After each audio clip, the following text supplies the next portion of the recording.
Kaya pala ganito ang naging resulta ng kapalaran ko. Kasi alam ng Diyos na kaya ko. Sa edad kong to, napagod na akong magmadali.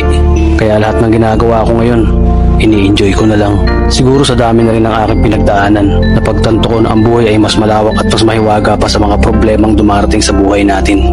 Tumatanda na tayo, baka sa kakahabol natin sa masagana at maayos na buhay, ay hindi na natin na-enjoy ang buhay.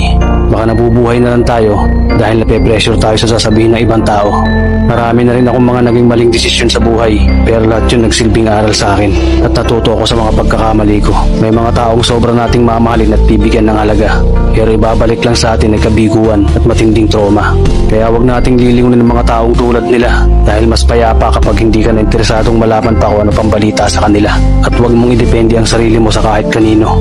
Tandaan mo, kahit sarili mong anino, iiwan ka din nito kapag madilim na ang paligid mo. Kailangan natin matutunan na wag ikumpara ang sarili natin sa iba dahil hindi natin laban ang laban nila. Karera mo to, hindi nila karera. Dahil ang buhay ay hindi naman nasusukat sa kung sino ang mayaman, kundi kung sino ang payapa. Kaya galingan mo lang palagi tol dahil napakaraming tao mapanghusga, hihilahin ka pababa at lagi mo itong tatandaan. Beats, beats.